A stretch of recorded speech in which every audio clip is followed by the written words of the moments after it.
मोक्षमार्गस्य नेतारं विस्तारं कर्मभूभृतां ज्ञातारं विश्वतत्त्वानां वन्दे तद्गुणलब्धये। समिति का स्वरूप बताने वाला प्रकरण हमारा कल हुआ। एक सूत्र, दूसरा सूत्र यहाँ से बताया गया था कि यह संवर कैसे होता है। गुप्ती, समिति, धर्म, अनुप्रेक्षा, परिचय, चारित्र। तो इन 6 बातों का जिक्र क्रमशः चल रहा है, जिसमें गुप्ती की चर्चा 4थे सूत्र में की, समिति की चर्चा 5वें सूत्र में कल हमने पूरी करी। अभी आगे बढ़ना है, 6वें सूत्र की तरफ बढ़ना है। कल हमने समिति में मुख्य बात क्या देखी और मोक्ष मार्ग प्रकाशक को आधार बनाकर हम आगे बढ़ रहे हैं। इसमें टोडरमल जी साहब ने बात कही थी, तो दया पालन आदि को समिति मानता है, हिंसा आदि परिणामों के रोकने को समिति मानता है, लेकिन ऐशना समिति में दया पालन का कोई औचित्य नहीं है। मूल प्रयोजन समिति का आसक्ति को टालना है, आसक्ति का अभाव करना है। और मुख्य बात आई थी कि जब सच्ची समिति होती है तो स्वयं ही दया पलती है, इस प्रकार सच्ची समिति है। कल बात हमारे यहाँ से आई थी।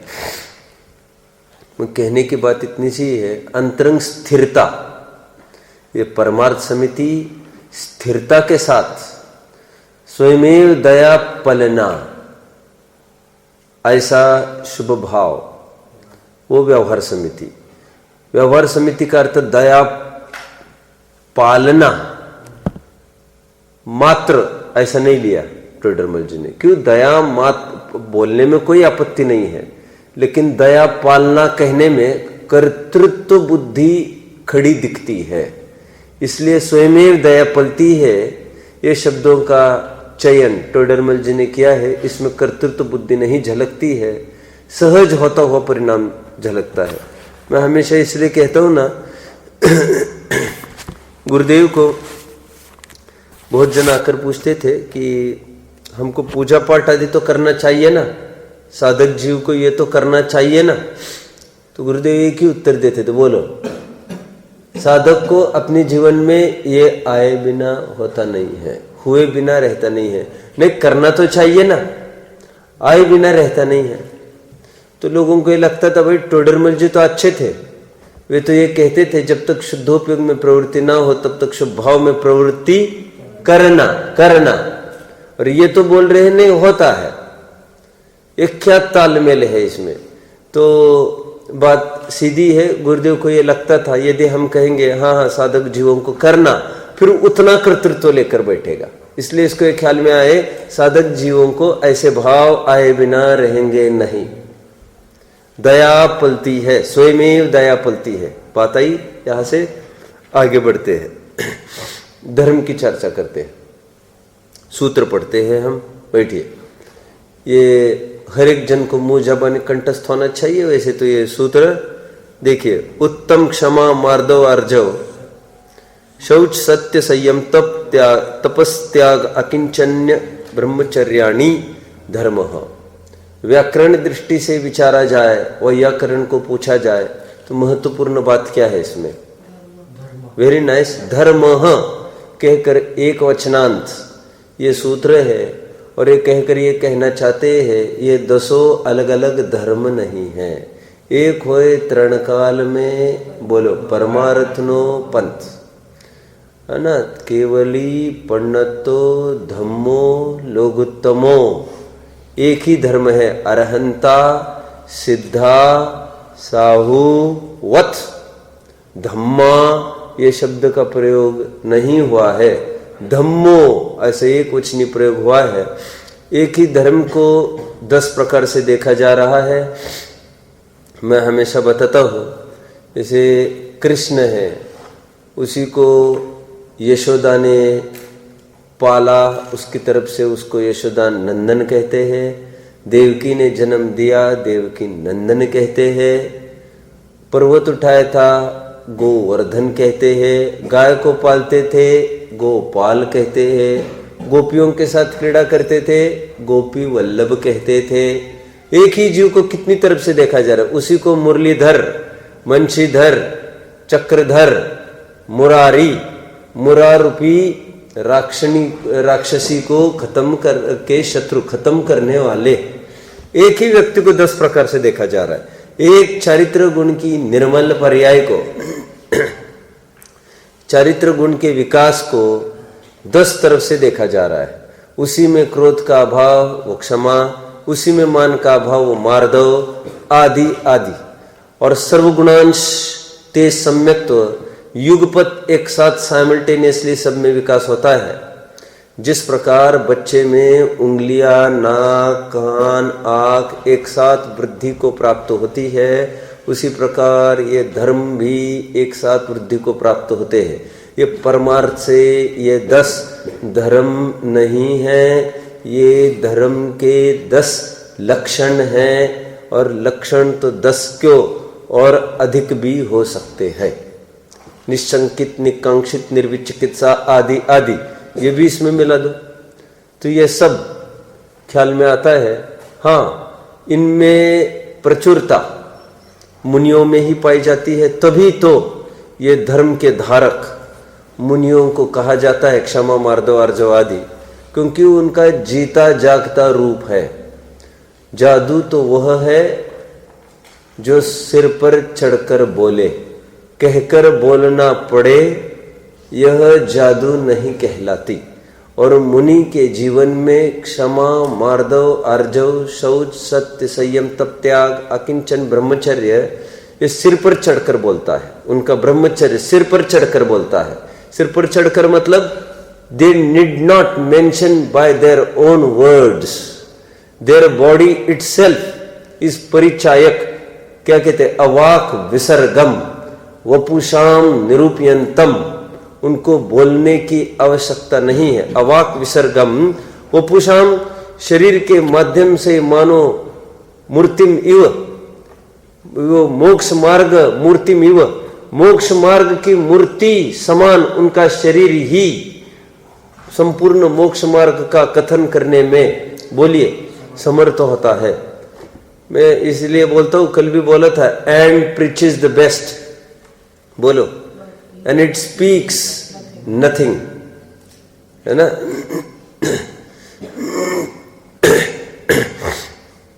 बॉडी लैंग्वेज से उनका पूरा जीवन झलकता है। इसलिए धर्म के सच्चे अधिकारी उन्हीं को कहा जाता है। इसलिए रत्नत्रय उन्हीं को कहा जाता है, शुद्ध उपयोगी उन्हीं को कहा जाता है। मुख्यतः से उन्हीं को ये पद है। गौण रूप से हमने सो धर्म मुनिन करी धरिये, ये धर्म मुनि को मुनि अंगीकार करते। कौन से?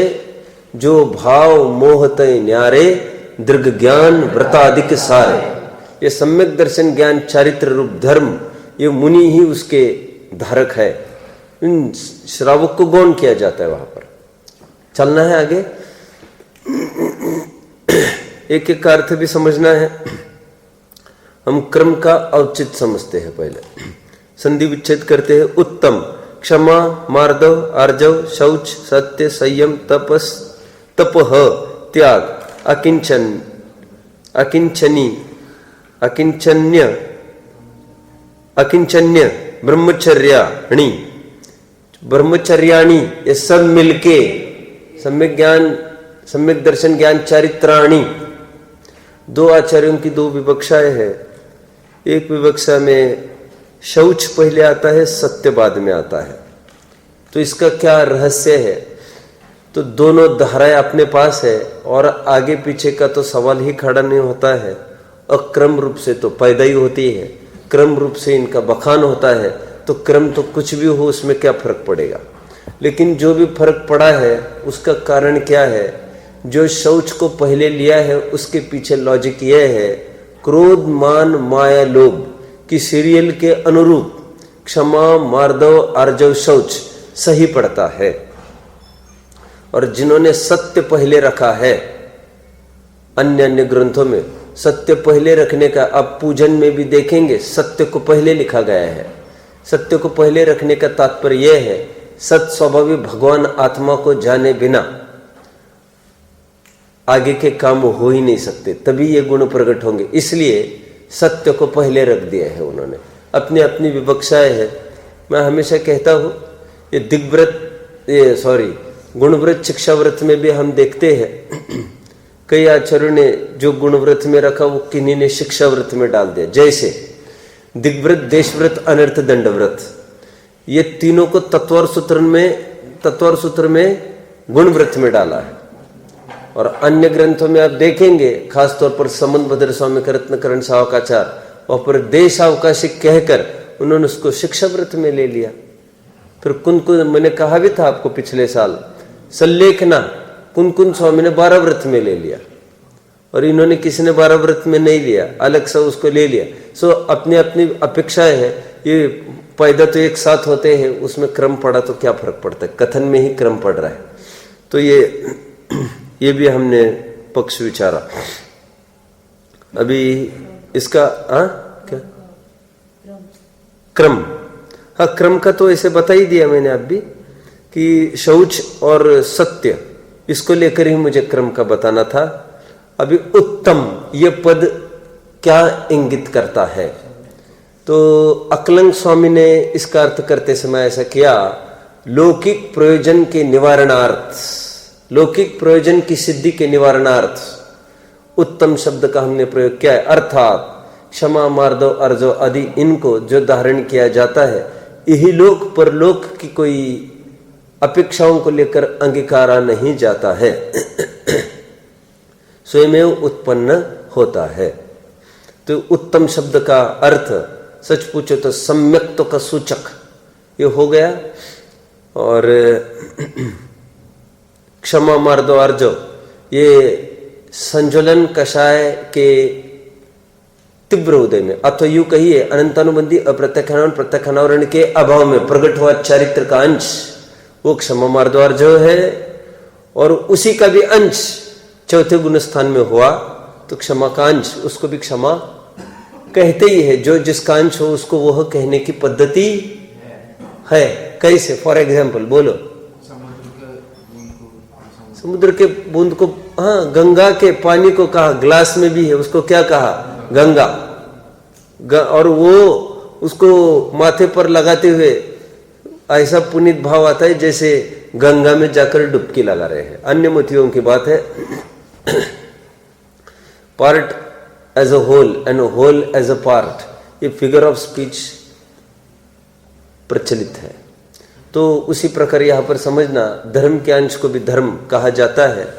दूसरे गुणस्थानवर्ती जीव को जब एक देश जिन बोला गया द्रव्य संग्रह में, एक देश जिन कहते किसको है मालूम? जैन तो है चौथे से 12वें गुणस्थान वाला, और जिन तो है 13वें वाला, और एक देश जिन बोल दिया दूसरे गुणस्थानवर्ती को, चौथा भी नहीं, दूसरा। क्यों? शुद्धता का अंश उसमें विद्यमान है। निकट भव्य है ही, निकट भव्य मतलब भव्य तो है ही, जाएगा मोक्ष को और सम्यक्त्व को तो लेके ही आया है। अपेक्षाओं की बात होती है। तो आइए देखते हैं, हम टोडरमल जी की दृष्टि में धर्म का स्वरूप थोड़ा विचारेंगे। ठीक है? क्षमा किसका नाम? क्रोध का अभाव वो क्षमा, डॉक्टर साहब ने खूब लिखा है धर्म के 10 लक्षण में, वहां से मूल पठनीय है। क्रोध का अभाव वो क्षमा, ऐसा जो कहते हैं वे क्षमा को अस्थि रूप स्वीकार नहीं करते। क्या नास्ति रूप धर्म होते हैं? तुमको बोलना तो ये चाहिए, क्या बोलना चाहिए? क्षमा का प्रकट नहीं होना ही क्रोध है। ठीक है? क्रोध का अभाव वह क्षमा, ऐसा कहकर वो सापेक्षता आ जाती है और वो धर्म सिद्ध नहीं होता। उपवास का स्वरूप नास्तिपरक ही होता है, ये नहीं करना वो नहीं करना। क्या जैन धर्म निवृत्तिवादी है? ये नहीं करना वो नहीं करना, यही जैन धर्म है? प्रवृत्ति और अस्थिपरक कुछ नहीं है इसमें। तो क्षमा में अस्थिपरक क्या कथन होगा? बोलिए। क्षमा स्वभावी आत्मा का आश्रय करना, वह उससे क्षमा प्रकट होती है। और क्रोध का अभाव क्षमा, ये नास्तिपरक कथन हो गया। प्राग भाव प्रध्वंस भाव की तरफ से कथन हुआ, वो पकड़ रहे हैं पूर्व पर्याय में क्या था उसकी तरफ से कथन हुआ, लेकिन त्रिकाल उपादान कारण की तरफ से चर्चा करनी है तो इतना ही कहेंगे, क्षमा स्वभावी भगवान आत्मा का आश्रय लेकर पर्याय में क्षमा प्रकट होती है। क्षमा स्वभावी मतलब क्या समझेंगे आप? जो जीव ये स्वीकार करता है मैं जन्मता नहीं, मैं मरता नहीं, वो यह भी स्वीकार करता है मैं किसी का बुरा नहीं कर सकता, कोई मेरा बुरा नहीं कर सकता, और जब ये इष्ट अनिष्ट की कल्पना टूट जाएगी तो स्वयं ही क्रोध उत्पन्न नहीं होगा। ठीक है, टोडरमल जी की दृष्टि में देखते हुए, वैसे तो मैंने अभी बोल ही दिया है, भागों में सर्वत्र है, कषाय क्यों उत्पन्न होती है? बोलिए, भागों में क्या लिखा है? मिथ्यात्व के उदय से जब इष्ट अनिष्ट कल्पना होती है तब कषाय उत्पन्न होती है। बोलो, कषाय कैसे मिटती है? भाग की परिभाषा थोड़ा चेंज किया, वेरी नाइस। तत्व ज्ञान के होने से, वहां पर कहा मिथ्यात्व के उदय से, यहां पर बोलते ना फिर ऐसा क्या, मिथ्यात्व के उपशम क्षयक्षम आदि से, ऐसा नहीं कहकर अस्थि पर जब तत्व ज्ञान को प्राप्त होता है, जीव जब तत्व ज्ञान को प्राप्त होता है तो इष्ट अनिष्ट कल्पना मिट जाती है, तब स्वयं बोलो ये क्रोध आदि का अभाव होता है, कषाय का अभाव हो जाता है। देखिए मोक्ष मार्ग प्रकाशक आप सबके सामने होगा, 228 पेज पढ़ते हैं। तथा बंदादिक के भय से, देखिए मैंने आपको बताया था ये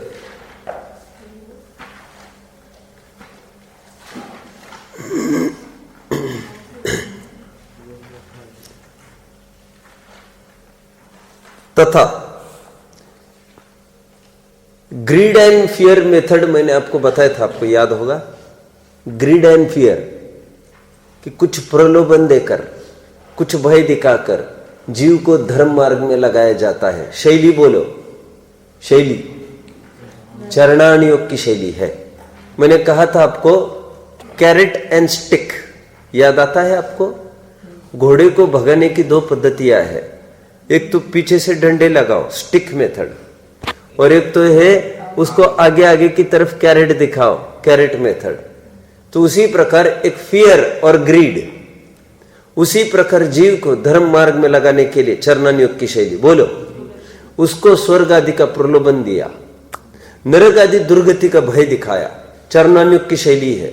8वें अध्याय में इसकी भी मीमांसा की। क्या मीमांसा की? बोलो, आप कषाय पैदा कराते हैं, भय दिखाते हैं आप लोग, शंकाकार कह रहा है। टोडरमल जी ने क्या कहा? बोलो, टोडरमल जी ने क्या कहा? हां, बड़ी कषाय छुड़ाने के हेतु छोटी कषाय का आलम्बन दिया जाता है। ओके, बड़ी कषाय क्या थी? रात्रि भोजन करता था। छोटी कषाय क्या है? छोटी कषाय क्या है? स्वर्ग आदि का उसको प्रलोभन हो गया, अथवा भय हो गया उसको। तो वो जो आसक्ति थी, तीव्र गृद्धता रात्रि भोजन की, उसकी अपेक्षा भय, ये छोटी कषाय, नो कषाय तो भाई कहते हैं बाद में इस छोटी कषाय का भी हम अभाव कराएंगे। ठीक उस प्रकार जिस प्रकार जो सिगरेट पीने के एडिक्ट होते हैं, चेन स्मोकर्स होते हैं, उनको बोलिए, जो आश्रम में रखा जाता है सिगरेट का अभाव करने के लिए, उनको पहले अजवाइन की सिगरेट्स दे देकर वो अप्रोच करते हैं महीनों। क्यों? क्योंकि उनको धुएं की आदत लग गई है, अब उसके बिना रह नहीं पाएंगे। ठीक है, अजवाइन की सिगरेट्स बना के दे दो। और फिर अजवाइन के, आपको बताया था ना मैंने? नहीं बताया था मैंने? ये जो व्यसन निर्मूलन कराते हैं, ये होता है ना, बहुत बड़े आश्रम होते, वे कहते हैं आप हमारे यहां रखकर चले जाओ, हम देख लेंगे, शराब छुड़ाएंगे, सब छुड़ाएंगे। अब कल्पना नहीं करेंगे, बिल्कुल छुड़ा देते हैं 100%। मुझे अभी पहले सिगरेट का बताता हूं मैं, वहां पर जाकर रखना पेशेंट्स को, वे सिगरेट्स नहीं छोड़ते तुरंत, तो उनकी अपनी रोल्ड सिगरेट्स, उसमें अजवाइन रखी जाती है पूरी, तो उसके वो धुआं लेते रहो आप। कह रहे that is not injurious as nicotine tobacco. तो अजवाइन घात नहीं करेगी और एडिक्ट तो कम से कम करेगी नहीं। और कह रहे नहीं, लेकिन किसी चीज का भी धुआं है तो नुकसानकारी, आदत तो उसकी भी खराब ही है, तो ठीक है, उसको भी 2-3 महीने के बाद उसकी भी मात्रा कम करते जाएंगे, फिर उसका अभाव करेंगे, फिर अभी उसको कुछ भी तकलीफ नहीं महसूस होगी। एक प्रक्रिया से चले हैं, और अचानक छोड़ा दे तो उसको तकलीफ होगी। आप सब समझ रहे हैं मेरी बात को? जिसको गुटखा खाने की आदत है उनको सौंफ खाओ कहते, तुम इलायची उसको चबाते हो, ये प्रक्रिया है। ऐसी भी एक प्रक्रिया चलती है। एक जन एक शराब पीता था, एक जन, आप कल्पना नहीं कर सकते वैसे, एकदम अच्छे घर का, और एकदम ऐसे दिखने में एकदम great personality, standard of living एकदम हाई, खूब शराब पीता था। तो दोस्त तो क्या था, ऐसे बेवड़े अपने दोस्त तो होने का कोई काम ही नहीं है। लेकिन एक दिन उसने मुझे बताया, 5-6 साल बड़ा है वो, अभी तो बहुत साल पहले की बात है, 12-15 साल पहले की। तो उसने बोला मेरी शराब छूट गई। मैंने कहा कैसे? वो स्वयं गया आश्रम में एक, तो वहां पर कोई प्रक्रिया कराते हैं वे, और कुछ खिलाते हैं वे, वो कहते नहीं है शराब छोड़ो। देखो आश्चर्य, किसी को बोलते नहीं शराब छोड़ो, और शराब सबकी छूटती है, बशर्ते अभी घर पर आने के बाद फिर सावधानी रखनी पड़ेगी, बैड कंपनी से दूर रहना पड़ेगा। लेकिन उनको इच्छा ही नहीं होती। क्या करते हैं ऐसा वे? मैं पूरी प्रक्रिया तो बिल्कुल ही भूल गया अभी, लेकिन थोड़ा थोड़ा जितना याद है वो कुछ पिलाते हैं, शराब ही पिलाते हैं। देखो चिकने हाथ है, चिकने हाथ कैसे धोए जाते हैं? साबुन में क्या होता है? Made from oil. चिकनाई से चिकनाई का अभाव करने की पद्धति है, शुभ भाव से शुभ भाव का अभाव जिनागम में भी बताया गया है। Use a thorn to draw a thorn की प्रचलित पद्धति है। वहां पर भी शराब छुड़ाने के लिए क्या करते देखो, तो कहते शराब पीना है, अच्छे लगते हैं, उसको क्या ब्रांड अच्छा लगता है उसको पूछते हैं। ये सत्य बात है बिल्कुल। कहते ठीक है, तुम उसको देते हैं वो ब्रांड, 100% सक्सेसफुल है वो मिशन, उसको देते हैं, बस उसमें कुछ चीज डाल देते हैं, डालते होते जिससे वो चीज एकदम इरिटेटिंग हो जाए, उसको कुछ डाल देते, एकदम उसको एकदम अनईजी फील होता है अंदर, उल्टी करता है वो उसकी एकदम। फिर वो बार बार उसको 2-4 बार ऐसा कराए, वो उसको कहने लगता है मुझे नहीं चाहिए, मुझे नहीं चाहिए, बिल्कुल वो लेता ही नहीं। और वो बहुत मतलब गए, जाते जाते रोते रोते गया था वो, कि उनके घर वाले ले गए थे बहुत जबरदस्ती से, कि शादी भी हो गई है, हमारी दुर्दशा हो रही है, ये बीवी बच्चे तुम्हारे रास्ते पर आ रहे हैं, तुम एक एक आभूषण सब, एक एक ज्वेलरी आइटम्स भी चुरा चुरा के बेचने की आदत लग गई थी उसको। तो कहते ये दुर्दशा हो रही, चलो तुम, रोते रोते गए वहां तक। लेकिन जैसे ही वो बहुत हंसते मुस्कुराते हुए मुझे बोल रहा था मेरी छूट गई, बोले अब मुझे देखने का नहीं, कोई बोले तो मुझे इतनी ग्लानी होती है, बोलो ग्लानी करा के छुड़ाया उसको। अभी तो भय की बात चल रही थी, एक तो लोभ की बात चल रही थी, अभी नई बात मैंने कही, बोलिए ग्लानी दिखा दिखाकर। ग्लानी का प्रकरण आएगा, कब आएगा बताए? 12 भावना का प्रकरण चलेगा तब बताएंगे क्या क्या, अगेन अगेन। वहां पर भी वही शैली, चरणन योग की शैली लेना है, शरीर आदि की दुर्गंधता दिखा दिखाकर, विषबेल नारी तजी गई योगीश्वर दिखा दिखाकर, ठगों की टोली कह कहकर, सुतदारा होने सिरी सब स्वार्थ के भीरी कह कहकर। क्यों दौलत राम जी की जमती नहीं होगी क्या उनकी पत्नी के साथ? बहुत लड़ाई होती होगी दौलत राम जी के साथ उनकी, तो जो सुतदारा होने सिरी सब स्वार्थ के भीरी, अरे वस्तु का स्वरूप लिखा जा रहा है, और जगह जहां तहा आपको मिलेगा पूरा छाया हुआ जिनागम में, है ना। क्या लिखा महिला को?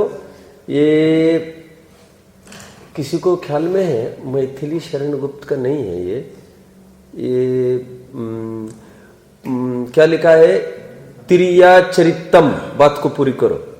तिरिया चरितम पुरुषस्य भाग्यम देवो न जानाति मानुषस्य किम।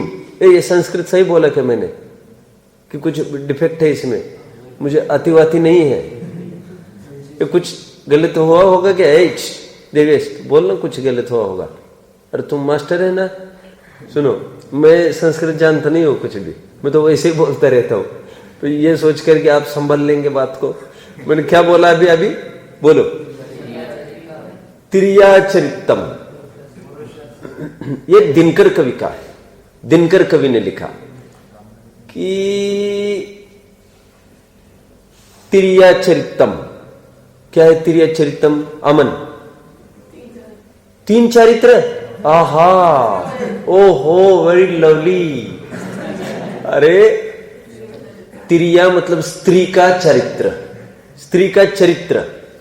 एक सेकंड आगे क्या बोला था? पुरुषस्य भाग्यम, पुरुष का भाग्य, स्त्री का चरित्र।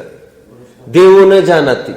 अरे देवी नहीं जान सकते, मनुष्य कहां से जानेगा? इन महिलाओं के चक्कर में नहीं फंसना। मैं तो क्यों बोल रहा हूं, ग्लानि उन्होंने भी देखो पैदा कराई है, लोक में भी प्रचलित है ये सब। ऐसा नहीं है कि कोई जैन धर्म की ये देन होगी, ठीक है। हमको वैसे कभी मूड में बहुत अच्छे रहते थे हमारे डोमिनिक जोसेफ सर। वो कभी एक बात हमेशा कहते थे, मुझे याद आता है, सब ग्रुप ऐसा, मुझे आज भी आता है वो प्रसंग। हम 10वीं में थे और सब ऐसे ग्रुप करके बैठे थे, उनको चारों तरफ, क्लास नहीं थी, पीरियड नहीं था, स्कूल नहीं था वो। तो वो उन्होंने कहा था, उन्होंने तो पूरा वर्डिंग्स बताया था, विलियम वर्ड्सवर्थ के वर्डिंग्स। उन्होंने कहा था, विलियम वर्ड्सवर्थ ने ऐसा कहा है, मुझे कौन बताएगा नारी का स्वरूप। उन्होंने पूरा अंग्रेजी स्टेटमेंट बताया था कि रे जो नारी का स्वरूप मुझे आकर बताएगा। बोले कोई तारे तोड़ के लाना संभव है, स्त्री के अंतरंग को झांकना असंभव सी बात है। उनके ऊपरी रूप को देखकर कोई उनका निर्णय नहीं कर सकता, इतने टेढ़ होते हैं अंदर में। समझ में आता है? ये बाय नेचर। मैंने क्यों कहा इतना सारा, ये क्यों अराइज कर रहे इतना ग्लानि? आप क्यों आप एंगर खड़ा कर रहे? क्योंकि चरणान्युग की शैली में ऐसा चलता है। तुम्हें उनके प्रति राग है, उस राग को छुड़ाना है। ये ऐसी पद्धति है जैसे बच्चा देहरी से टकरा जाए, बोलो बात को पूरी करो, और मां देहरी को मारे, हट रे। उसी प्रकार बच्चों को ये कहे वे कंपेनियंस बहुत गंदे हैं, बुरे हैं, नहीं जाओ उनके बीच में। बुरे वे नहीं है, बोलो वो उनके बीच में रहकर तुम्हें लत लगेगी। ये बुरे तो हमारी कमजोर बुद्धि है जो फटाफट किसी का भी ग्रहण कर लेती है। ऐसे होते ना बहुत बच्चे, ऐसे इतने बच्चे होते फटाफट they get influenced by anyone in any company you keep them, फटाफट इन्फ्लुएंस्ड हो जाते। बहुत रहते हैं ऐसा, और कुछ वैसा करने लग जाएंगे, वैसे करने ये लग जाएंगे, वहां पर बदल जाएंगे, वैसे ये करने लग जाएंगे। ऐसे लोगों का बहुत खतरनाक हाल होता है। समझ में आता है मैंने क्यों कहा इतना सारा? उनको बुरा कहा, क्यों कहा बुरा? शरीर को बुरा कहा। ये चरणान्योग की शैली है, ग्लानि पैदा करा करा के भी वैराग्य पैदा कराते हैं। कभी स्त्री के प्रति, कभी शरीर के प्रति। क्या है? 9 द्वार बहे गिनकारी, अस देह करे किमिया, दुर्जन देह स्वभाव बराबर, मूर्ख प्रीति बढ़ावे। और बोलो तन काराग्रह वनिता बेड़ी परिजन रखवारे। कितना कितना लिख दिया इन्होंने। समझ में आता है? बुद्धरदास जी ने तो आपको गंदी लगेगी, बुद्धरदास जी ने तो ऐसा लिख दिया। अभी आप बच्चा ही हो तो बता रहा हूं मैं, वैसे आपने पढ़ा भी होगा, ज्यादा अकुलता की बात नहीं है। ऐसा लिखा है कि ये नारी का सुंदर रूप बताते समय जो ऐसा कोई लिखता है कि ये उनके स्तन कलश समान है आदि आदि, सो मैं पूछता हूं कि कलश नहीं, ये मांस के लथड़े हैं जिस पर ज्ञानियों ने, बोलो बात को पूरी करो, राख किसका प्रतीक होती है मालूम? ये वैराग्य का प्रतीक होती है राख। राख रमाते हैं ना पूरे, भस्म। तो कहते हैं ज्ञानियों ने उसका निषेध और तिरस्कार परक उस पर राख छिड़क दी है। ऐसे ये सब इतनी सारी चीजें काय के लिए बताते हैं। और ये निरंतर सदा शुचि जिसका शरीर है, ये निरंतर ऋजु कला से युक्त और हर प्रकार से अबला, जो निरंतर ब्लैकमेल करने को तैयार। क्या मैथिली शरण गुप्त क्या बोला है ये? अबला तेरी नहीं जानते हैं आप लोग ये छंद? नहीं जानते आप कुछ भी? नारी अबला तेरी यही कहानी, आंचल में दूध आंखों में पानी। फिर उसका स्पष्टीकरण भी उन्होंने खूब किया है। वो ये कहा है आंखों में पानी मतलब ऑलवेज भावुक और ब्लैकमेल करने को तैयार। ये रोने को हो गए, ये रोने को हो गए। इसलिए लोग में कहते हैं ना, रोने को क्या तो लड़की हो गए क्या? समझ में आता है? बात बात में वो रो रो कर ब्लैकमेल करती है लड़कियां। तो कहने की बात है ये। और आंचल में दूध कहने की क्या, और परम पवित्रता मातृत्व से भरी हुई है।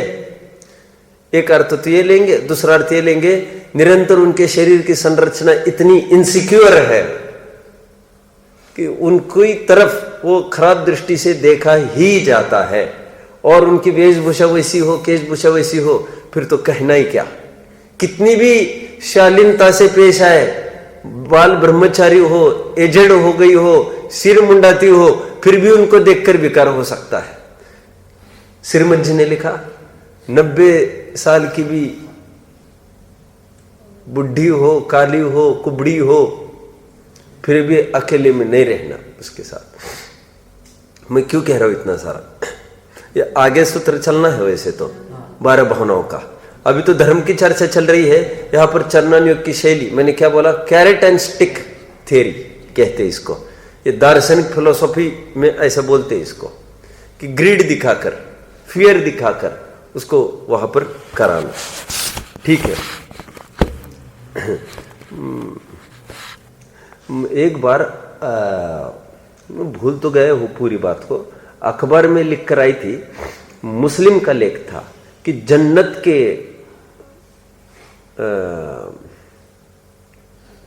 प्रलोभन से और कुछ उनका अपना कुछ पर्टिकुलर वर्ड था, उसके डर से जो धर्म करता है वो सच्चा धर्म नहीं है। वो भी वो बोलने लग गए। देखिए, तथा बंद आदिक के भय से, मिल रहा है प्रकरण सबको, तथा बंद आदिक के भय से।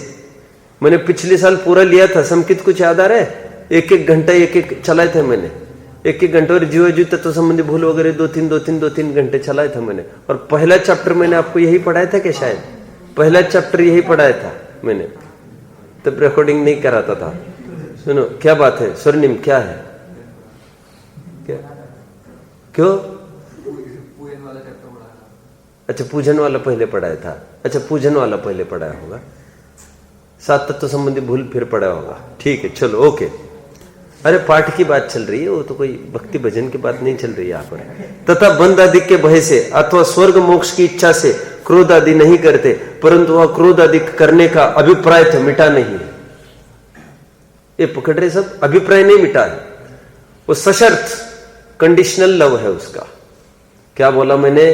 या लव की तो बात नहीं है वैसे, कंडीशनल क्षमा है। क्या क्या? Again love is always unconditional. प्रेम में, प्यार में कोई शर्त नहीं होती। आप ऐसा करेंगे तो फिर मैं आपका समर्पण करूंगी। आप मुझे अच्छा अच्छा कपड़ा लाएंगे, अच्छा अच्छा मुझे गहने लाएंगे, खूब घुमाएंगे फिराएंगे, मैं सेवा करूंगी फिर आपकी। रहने दो, नहीं करना शादी। क्यों? मुझे कोई बोलना नहीं चाहता अभी। अब समझ गए मेरी बात को? ये सौदाबाजी करने वाली ये पत्नी नहीं हो सकती, ये समर्पण करने वाली होती है पत्नी।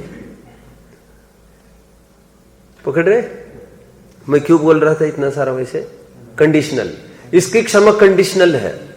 ऐसी है जैसे एक बार चित्रकला कंपटीशन हुई थी, उसमें उत्तम क्षमा पर ड्राइंग बनाना था। सुना है आपने कभी?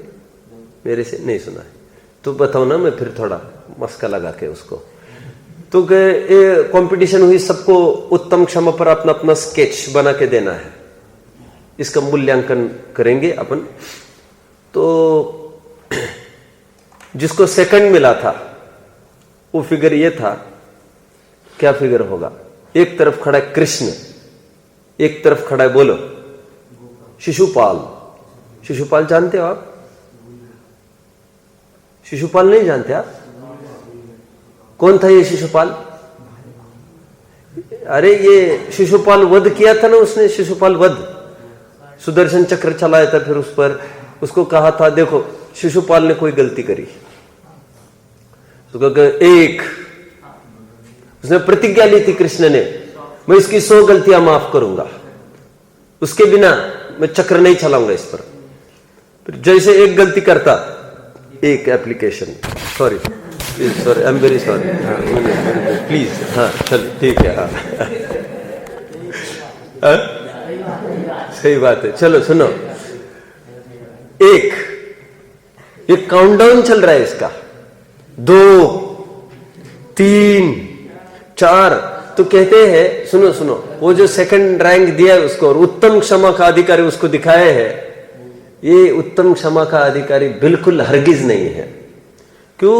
दैट इज कंडीशनल ना, कंडीशन आ रही है इसके क्षमा में कि इतना हो तो मैं, तो वो तो पहली गिनती से क्रोध तो चल रहा है, मैं इतना माफ करूंगा, 2 3, अब कुछ बोल के तो देखना, बोल के तो देखना, तो ये अंदर से भभक रहा है, अंदर का चक्र तो निरंतर चल रहा है उसका, कषाय चक्र, समस्त कषाय चक्र की प्रक्रिया से कहां उत्तीर्ण हो पा रहा है ये, वो बराबर चल रहा है इसका।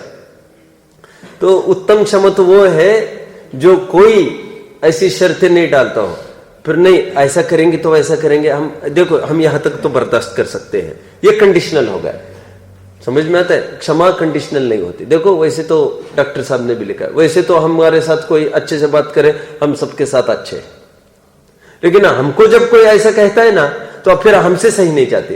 अरे फिर अच्छे में किसको क्रोध आता है? वो तो क्रोध तो ऐसी कंडीशन में ही तो आता है, तो तभी तो क्षमा की परिभाषा होगी। आप पकड़ रहे सब मेरी बात को? देखो 80 साल के बाद ब्रह्मचर्य किसी ने ले लिया, ये क्या मजाक कर रहा है क्या? तो समझ में आता है क्या? क्या आपको पता है ना, गुरुदेव के जमाने में पंचकल्याणक हुआ, एक उठा एक जन और बोला हमको ब्रह्मचर्य लेना, 92 एज, तो बहुत पब्लिक हंसी, पब्लिक इतनी हंसी, बोले ये 92 साल का बुढ़ा, ये अभी ब्रह्मचर्य अभी जग गया है ये।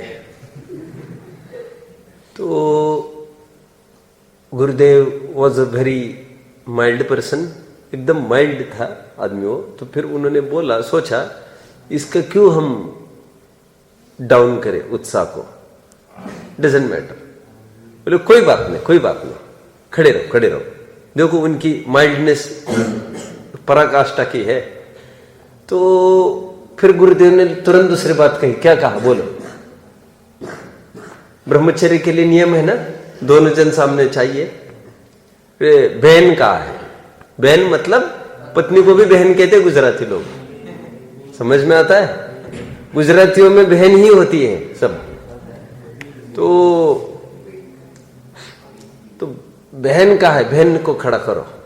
बहन तो 10 साल पहले खत्म हो गई, और हंसे लोग। अब क्या था, मैं क्यों कह रहा हूं? मैं ये सब हंसी का विषय नहीं बनेगा तो क्या बनेगा? मैं क्यों कह रहा हूं इतना सारा? क्यों कहा? ये कंडीशनल क्यों रखते हो आप? क्षमा आदि ये सब अनकंडीशनल चाहिए। डजंट मैटर व्हाट हैपन्स, क्षमा always, no matter what happens. आप समझते हैं? चलिए, मार्दव अर्जव, इसी का अर्थ चल रहा है ना हमारा। अच्छा, ये मोक्ष मार्ग प्रकाशक पढ़ना था, पूरा करते हैं। जैसे कोई राजादि के भय से अथवा महंत पने के लोभ से परस्त्री का सेवन नहीं करता तो उसे त्यागी नहीं कहते। मिल रहा है सबको? महंत पने से किसी ने सेवन नहीं किया, अंदर में झुर रहा है, उसके लिए तरस रहा है, तो उसको कोई त्यागी नहीं कहता। वैसे ही यह क्रोधादिक का त्यागी नहीं है। समझ में आया? देखो किसी ने उपवास किया हो और वो निरंतर ये बोलता जा रहा है, कल हलवा बनाना, कल एक काम करना, कल सुबह ये करना, ये करना। वो खा रहा है कि नहीं खा रहा है? खा रहा है। और सुनो, कोई ये बोले मैंने इतने साल से ये नहीं खाया, वो नहीं खाया, वो खा रहा है कि नहीं खा रहा है? भाव खा रहा है ना, ये खाना ही खाना थोड़ी है, समझ में आता है? भाव भाव खाना नहीं समझते आप? अहम घमंड करना, तो घमंड कर रहे हो तो उसको तो कहते हैं भाई इतने साल से हमने ये नहीं किया तो तुम एक बार कर लो। फिर क्यों कर लो? क्योंकि इसका जहर बहुत चढ़ रहा है तुम्हारे मान कषाय का। वो खाने से जितना पाप में होगा जितना मान कषाय से हो रहा है। मान कषाय को मिटाने के लिए कम से कम एक बार खा लो मेरे भाई। समझ में आया?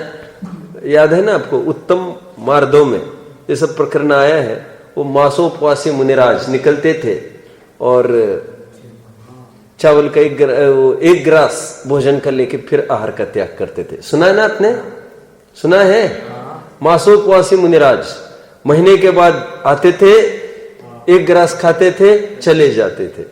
तो कोई किसी ने प्रश्न पूछा, एक ग्रास के लिए काय के लिए मुंह झूठा करते ही?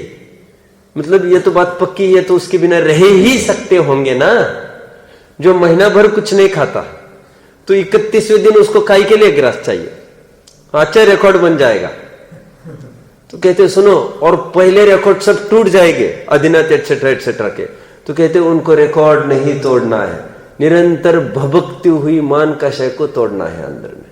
क्या थोड़ा ईगो हो गया उनको कि मैंने इतने दिन हो गए, इतने दिन। अरे अनशन स्वभावी अनादि काल से कभी खाया ही नहीं, और ये सापेक्ष परे की बात करके इंसल्ट हो गई ना त्रिकाली की। अहम खत्म होना चाहिए। समझ रहे आप सब? देखो कहां तक आया, परिस्त्री सेवन आदि नहीं करता तो उसे त्यागी नहीं कहते। वैसे ही क्रोध आदि का त्यागी नहीं है। ओके, कोई शादी ना करे उससे मात्र उसको ब्रह्मचर्य नहीं मिल सकता, क्योंकि पाप के उदय से भी तो हो सकता है। उसी प्रकार इसके पाप के उदय से कुछ नहीं हो रहा है ना। परस्त्री सेवन नहीं कर रहा है, कुछ नहीं कर रहा है, लेकिन अंदर से झुर रहा है अभक्ष भक्षण आदि के लिए, तो थोड़ी ना उसको त्यागी कहते हैं। तो कैसे त्यागी होता है? पदार्थ, ये इंपॉर्टेंट लाइंस जिसके पीछे पूरा कषाय पाठ खड़ा हुआ है, ये कषाय पाठ का जनक ये लाइन है। पदार्थ इस अनिष्ट इष्ट भाषित होने से क्रोधाधिक होते हैं। जब तत्वज्ञान के अभ्यास से कोई इष्ट अनिष्ट भाषित न हो तब स्वयं ही क्रोधाधिक उत्पन्न नहीं होते, तब सच्चा धर्म होता है। ये इतनी लाइन जनक है एक पाठ की। कौन से? कषाय। फिर कैसे पैदा होती है, कैसे मिटाती है? यहां पर मिटने की बात कही, वहां पर पैदा होने की भी बात कही नहीं, यहां पर भी पैदा होने की तो बात है। मिथ्यात्व के उदय से ये वहां पर डाल दिया है। बोलो थोड़ा और कोई सोच इसमें लगा सकता है? दौड़ो बुद्धि, दौड़ाओ जरा जल्दी जल्दी। तत्व ज्ञान के अभ्यास के अभाव में प्रॉपर अप्रोच चाहिए। कषाय क्यों उत्पन्न होती है? तो मिथ्यात्व के उदय से क्यों बोले अभी? बोलो, तत्वज्ञान के अभ्यास के अभाव में जब इष्ट अनिष्ट कल्पना होती है तो कषाय उत्पन्न होती है। और सुनो, स्वयमेव शब्द और डाल दो, स्वयमेव कषाय उत्पन्न होती है। इन्होंने स्वयमेव कहां पर डाला है? बोलो, ए देवेश बोलो, स्वयमेव शब्द कहां डाले इन्होंने? स्वयमेव मिटती है में तो डाला है, लेकिन पैदा होती है में भी अपन स्वयमेव डालो। क्यों? जो दूसरों, जो प्रकृत क्रोध मान माया आदि मानता है वो क्षमा भी प्रकृत ही मानता है। ओ मैंने गाली दी, ओ मैंने बहुत क्रोध किया, अब वो यही अंदर में बोलता है क्या? मुझे गाली नहीं देना, मुझे गाली नहीं देना। प्रकृत जो क्रोध मानता है वो प्रकृत क्षमा भी मानता है। ठीक है, हमारे यहां क्रोध भी स्वकृत है और क्षमा भी स्वकृत है, पर से कुछ नहीं होता। ये मैंने बोला कि वहां पर परिभाषा में थोड़ा सुधार हो। क्या? वहां पर तत्वज्ञान के अभ्यास के अभाव में ऐसा क्यों? उपादान पर की बात को पुटअप करी जाए, निमित्त को बीच में नहीं घुसाना। ये धर्म का स्वरूप हमने यहां से पढ़ा। उत्तम, क्षमा, मार्दव, आर्जव, शौच, सत्य, संयम, तप, ये एक एक की परिभाषा विचारणीय है। वैसे तो क्रोध मान माया लोभ का अभाव, क्षमा, मार्दव, आर्जव, शौच, सत्य असत्य का अभाव, संयम, असंयम का अभाव, तप, इच्छा का अभाव। वैसे अपनी चर्चा चली थी 2-3 दिन पहले, तपसा निर्जराच, वहां पर भी तप लिया है। त्याग, त्याग में क्या कहेंगे? त्याग में अवसर को देखकर ध्यानतराय जी ने दान आदि की भी चर्चा वैसे उठाई है, लेकिन परमार्थ से त्याग और दान में काफी अंतर है। आप सब जानते हैं क्या अंतर है, मैंने यहां पर गिनाया था थोड़े दिन पहले। बोलो। दान अच्छी चीज का दिया जाता है, त्याग खराब चीज का दिया जाता है। दान मालिकियत की चीज का दिया जाता है, त्याग मालिकियत की बात नहीं है, उसमें कुछ अपना होने की बात नहीं है। पहले कभी अपना हुआ हो उसका दान होता है। राग द्वेष का भी त्याग होता है और रात्रि भोजन का त्याग होता है, जो कभी आज तक नहीं किया। ये त्याग और दान में मौलिक अंतर पड़ेगा। अकिंचन और ब्रह्मचर्य, या अकिंचन में भी फिर 10 प्रकार के परिग्रह का अभाव बताया, और ब्रह्मचर्य और अकिंचन एक प्रकार से एक सिक्के के 2 पहलू कहे हैं। वैसे तो सब एक सिक्के के ये 10 पहलू है, उसमें क्या आश्चर्य है, वो तो कहने की बात है बस। अपन 7 सूत्र कल देखते हैं, 12 भावनाओं का वैसे थोड़ी सी चर्चा अभी हमने की है, लेकिन टोडरमल जी के शब्दों में हम कल देखेंगे। एक एक चीज हम चाहते हैं टोडरमल जी के शब्दों के साथ कसी जाए, जितने 2-3 सूत्र है और आगे के वे सब देखेंगे हम। ओम नमः।